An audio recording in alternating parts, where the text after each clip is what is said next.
Hello friends, I hope आप सभी अच्छे होंगे।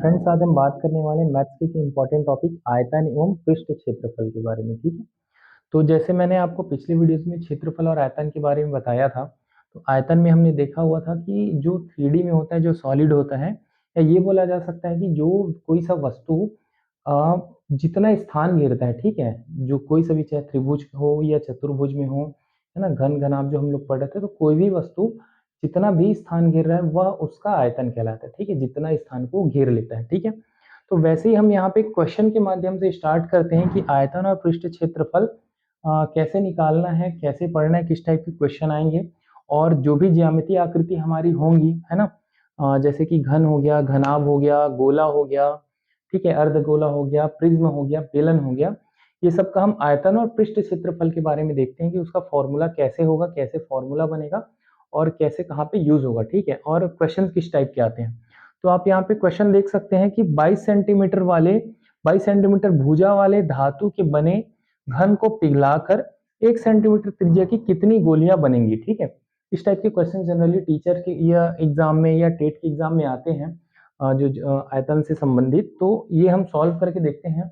ठीक है, अब यहाँ पे देखिए, सबसे पहले कोई धातु है जिससे क्या बना हुआ है, घन बना हुआ है। ठीक है, तो हमको सबसे पहले तो घन का आयतन मालूम होना चाहिए कि जो घन है वो कितना जगह घेरता है। ठीक है, तो मैंने आपको घन के बारे में बताया था डेमो में कि घन क्या होता है, बहुत सारे स्क्वायर से मिलके बना होता है। ठीक है, मतलब ये वर्ग आप देखेंगे ना, एक समझ लीजिए टाइल्स ले लीजिए 2x2 का, वो पूरा आप जमाते जाइए। ठीक है, 2x2 का टाइल्स ले लीजिए और उसको 2 मीटर की हाइट तक ही जमाइए, तो वो जो सॉलिड बनेगा ना, जितना वो जगह घेरेगा वो घन कहलाएगा। ठीक है, तो उस तरह से हम देखते हैं कि यहाँ पे 22 सेंटीमीटर भुजा वाले घन, मतलब हमको भुजा क्या दे दी गई है, 22 सेंटीमीटर।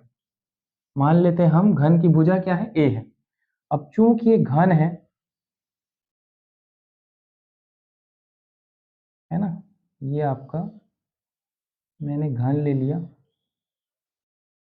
और हम जानते हैं कि जो घन की भुजाएं हैं, वो सारी भुजाएं, जितनी भुजाएं हैं वो सब बराबर है। ठीक है, और कितनी सेंटीमीटर की भुजा है, 22 सेंटीमीटर की।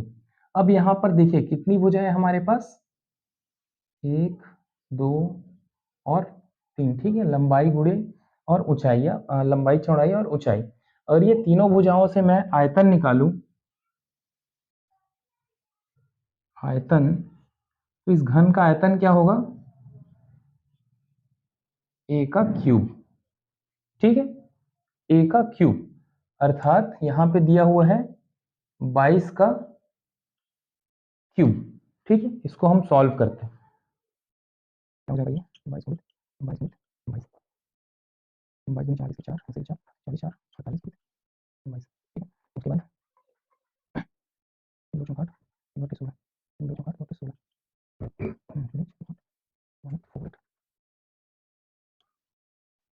यहाँ पर साथियों आप देख सकते हैं कि ये जो हमारा आयतन निकला इस घन का, वो कितना निकला हुआ है, 1848 सेंटीमीटर। ठीक है, तो फ्रेंड्स आपने देखा यहाँ पे कि ये जो घन है उसका आयतन कितना मिल रहा है, मतलब वो टोटल कितना जगह घेर घेर रहा है, या कितना कितनी धातु से बना हुआ है, तो 1848 घन सेंटीमीटर धातु से बना हुआ है। ठीक है, अब हम देखते हैं कि इतने मटेरियल से हमको कितनी गोलियां चाहिए। ठीक है, क्या चाहिए, कितनी गोलियां चाहिए, तो गोलियां चाहिए, उससे पहले सबसे मुझे पहले पता होना चाहिए कि गोले का जो आयतन है, एक जो गोली बनेगी वो कितना जगह घेरती है। ठीक है, तो जो गोले का आयतन है, कि मैं एक गोला बना लेता हूं जिसकी त्रिज्या r है, तो ये जो जगह घेरती है जिसको इसका आयतन बोलते हैं, ये घेरती है 4/3 पाई r का क्यूब।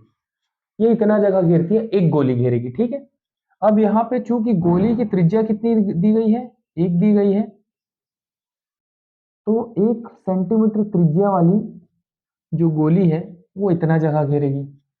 ठीक है, इतना जगह घेरेगी, पाई का मान मैंने ले लिया 22/7। अब एक गोली के लिए इतना जगह है, तो इतने मटेरियल से कितनी गोलियां बनेंगी, उसके लिए हम सॉल्व क्या करेंगे, इससे, सॉरी, इसको इससे भाग दे देंगे। ठीक है, अब ये क्या है मेरे पास ऑलरेडी 22 गुणित 22 गुणित 22, और ये क्या है 4 गुणित 22, और यहाँ जो 3 गुणित 7 है उसको भी मैं ऊपर में ले लिया। ठीक है, तो अल्टीमेटली ये है मेरे पास। जब इसको हम सॉल्व करेंगे तो ये कैंसिल हो जाएगा, ठीक है, ये कैंसिल हो गया। उसके बाद ये है ना, 2 एकम 2, 2 एकम 2। अब मेरे पास बच गया 11 गुणित 11 गुणित 21 बराबर 121 गुणित 21। और ये जब हम सॉल्व करेंगे इसको तो ये आ जाएगा 2541, ठीक है। तो मेरे पास 2541 गोलियां बनेंगी इसके मटेरियल से। जितना धातु जो है ना यहाँ पे, जो घन पे है कुल, उसमें इतनी गोलियां बनेंगी। कहने का मतलब ये जो गोले का जो आयतन है, कुल आयतन, और इसका कुल आयतन है, जो मटेरियल जो लग रहा है वो सेम लग रहा है, ठीक है। क्योंकि अलग अलग आकृतियां बन रही है, अलग अलग ठोस बन रहे हैं, इसलिए संख्या अलग अलग है। तो इस तरह से क्वेश्चन आपको मिलेंगे, ठीक है, आयतन में परिवर्तन करने के लिए या आकृति में परिवर्तन करने के लिए, ठीक है। अब यही चीज हमको देखना है कि अल्टीमेटली जो हम वह आयतन पढ़ रहे हैं, ठीक है, तो वो आयतन हम मतलब उसमें से जो चीजें हैं, संबंधित चीजें, कि आयतन कैसे बनेगा, ठीक है। छोटी छोटी, जैसे ये मैंने बताया था आपको कि एक टाइल्स आप ले लीजिए 2x2 का, और 2x2 तक आप जमाते जाइए जब तक उसकी हाइट ना हो, ठीक है। तो एक जो क्षेत्रफल है वर्ग का, उसके क्षेत्रफल से आपको एक घन का आयतन मिल गया। वैसे ही हम गोले की बात करेंगे, वैसे ही जो बाकी आकृतियां हैं उसकी बात करेंगे, ठीक है, 1 by 1। तो मैं यह इसके बाद अगला वही बताने जा रहा हूं आपको कि कौन सी ज्यामितीय आकृति है, उसका आयतन क्या होगा, उसका पृष्ठीय क्षेत्रफल क्या होगा, ठीक है।